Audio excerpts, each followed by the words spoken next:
On va voir dans cette vidéo comment ajouter des courbes à des graphes déjà existants, comment changer ou bien modifier les données d'un graphe existant et comment créer un graphe sans avoir sélectionné à l'avance la plage de données. Donc, par exemple, si je commence par le graphe qui est là, donc je vais quand même aller enlever les termes concernant les barres d'erreur pour avoir le graphe plus clair. Si vous cliquez sur le bouton droit de la souris et que vous allez dans sélection des données, automatiquement Excel va ouvrir une fenêtre vous montrant ici la série 1. Elle consiste en fait en les données sélectionnées avant de créer le graphe qu'on avait fait dans la vidéo d'avant. Donc si je clique sur série 1 et je clique modifier, et vous voyez là les valeurs de la série. Si je clique à l'intérieur de cette petite fenêtre, vous voyez la colonne qui a été sélectionnée. Et maintenant, je peux aussi venir mettre le nom de la série, par exemple, note, et je clique OK. Et puis là, ce sont les termes qui figurent au niveau de l'axe des X. Je peux aussi venir les modifier. Donc, vous voyez bien que là, c'est la colonne des noms qui a été sélectionnée. Je peux venir choisir une autre colonne. Donc, voilà. Et je clique OK. Donc, vous voyez bien que là, note a figuré dans la légende et puis qu'en bas, les noms ont changé. Ou bien aussi, ce qu'on peut faire pour changer les colonnes affectées à cette courbe, on peut sélectionner le graphe, comme on vient de le faire maintenant, et vous voyez bien qu'automatiquement, les colonnes en question ont été sélectionnées. Donc en bleu, ce sont les valeurs de l'axe des Y, et puis en mauve, ce sont normalement les valeurs de l'axe des X. Je peux venir prendre mon cadran et le bouger comme ça. Automatiquement, Excel va considérer la nouvelle colonne de données pour l'axe des X. Donc, on peut faire comme ça, ou bien, je répète, cliquer sur le bouton droit, sélectionner des données. Maintenant, si j'ai envie d'ajouter une courbe à ce même graphe, donc je clique encore une fois, sélection des données, et je clique ici sur ajouter.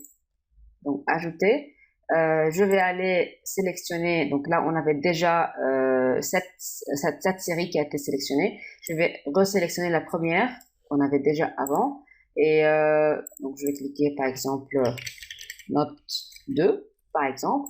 Je vais cliquer OK. Vous voyez bien que là les notes 2 ont figuré en termes de deuxième série, mais bon, je vais changer le nom. Si je veux changer le nom de la série 1, je clique modifier et je vais les nommer notes. Je clique OK. Si on clique OK, donc voilà, les deux courbes ont figuré sur le même graphe.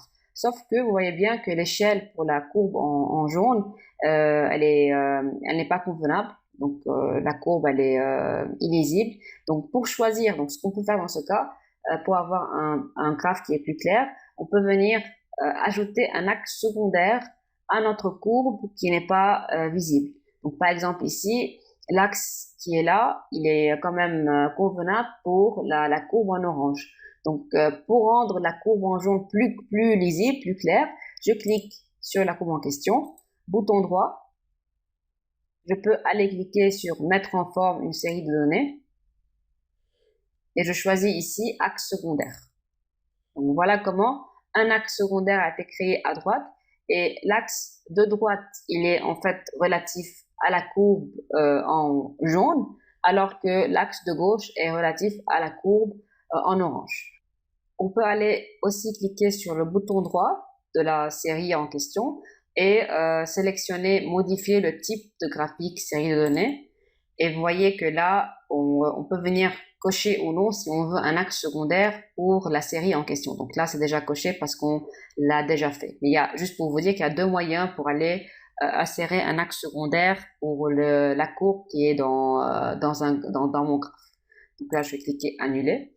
Pareil pour les autres graphes, si on clique là-dessus, on peut aller dans sélectionner base de données, source de données, et puis là, venir modifier ma série. Donc vous voyez bien que c'est la série en question qui a été utilisée. Je peux utiliser une autre et je clique OK. Et puis là aussi, je peux aller ajouter les étiquettes comme avant. Donc on peut changer tout ce qu'on veut en cliquant sur le bouton droit et sélectionner les données. Et puis, sinon, on peut aussi déplacer les cadrans ici. Donc, voilà. Donc, je peux aller changer comme ça les valeurs ou bien les données considérées dans mon graphique. Maintenant, si j'ai besoin d'insérer un graphe sans avoir sélectionné les données à l'avance. Donc, tout simplement, je clique par exemple à l'endroit où je souhaite insérer mon graphe. Je vais dans insertion, je choisis par exemple, donc choisir un autre type, nuage. Donc, je choisis ce type. Je vais le remettre ici. Et puis, on va avoir un cadran qui est blanc. Je clique bouton droit, sélectionner les données. Et puis là, je peux venir ajouter ce que je veux faire. J'obtiens les valeurs de la série des abscisses X. Et puis là, les valeurs de la série des ordonnées Y. Je clique en premier pour les X, par exemple. Je choisis la base de données. Pour les Y, pareil. On choisit ce qu'on veut. Et puis là, je vais nommer, par exemple, je ne sais pas, n'importe quoi, note. Et je vais cliquer OK. OK. Donc voilà mon graphe que j'ai créé sans avoir sélectionné à l'avance mes données. Je peux venir changer mon type de graphe. Donc cliquer bouton droit, modifier le type de graphique. Et je peux choisir par exemple ce type de graphique ou bien aussi nuage de points. Et vous avez ici l'aperçu. Et je clique OK. Donc voilà. Si maintenant j'ai envie de changer l'échelle de mon axe des X, je clique sur l'axe en question. Automatiquement, vous avez tout ce qu'il faut à droite, dans une fenêtre à droite. Donc par exemple ici, je peux venir mettre le max à 14 au lieu de 12. Voilà le 14. Je peux venir changer ici l'intervalle qui était de 2 et le mettre à 1. Donc on fait tout ce qu'on veut dans la fenêtre qui est là. Même au niveau du remplissage, je peux venir faire tout ce que je veux et changer le format. Pareil pour les petits points, je peux les sélectionner et aller par exemple dans marque ici et par exemple remplissage uni et je choisis une autre couleur, donc par exemple le rouge. Donc voilà les points qui ont été remplis en rouge. Donc voilà comment on peut créer notre propre graphe dès le début sans avoir sélectionné les données. Une dernière chose, on peut venir aussi insérer une feuille graphique. C'est pas une feuille normale, donc ça c'est une feuille normale où il y a les cellules qu'on voit ici. Je peux venir en cliquant sur le bouton droit de la souris, insérer, et là je choisis graphique et automatiquement Excel va me créer une feuille mais qui est un graphique. Et là aussi je peux aller commencer par exemple par changer le type de graphique. Je choisis par exemple XY nuage, par exemple. Je clique OK. Bouton droit, sélectionner les données, ajouter, et pareil, je dois aller sélectionner. Je peux aller sélectionner les données d'une autre feuille, évidemment. Je choisis l'axe des X, l'axe des Y. Je clique OK, et voilà mon graphe. Et je clique OK. Donc voilà. N'oubliez pas que là, les 3 petits boutons vont m'aider énormément pour ajouter des éléments de graphique ici, par exemple. Et d'ailleurs, ces options qui sont là, on les retrouve aussi dans le petit bouton qui est ici, donc ajouter un élément de graphique. Si on clique là-dessus, vous voyez bien que les choses sont pareilles comme on les voit ici.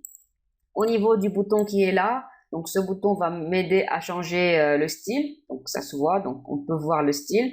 Et d'ailleurs, on trouve ces options-là ici. Donc c'est la même chose, style de graphique, et le bouton qui est là va me donner aussi les styles. Donc c'est à vous de voir quel style vous désirez avoir. Et finalement, le petit bouton qui est là va m'aider à faire un petit filtre. Là, j'ai uniquement une seule courbe, une seule plage de données, donc je peux aller faire un filtre si j'ai plusieurs courbes en même temps. Donc voilà.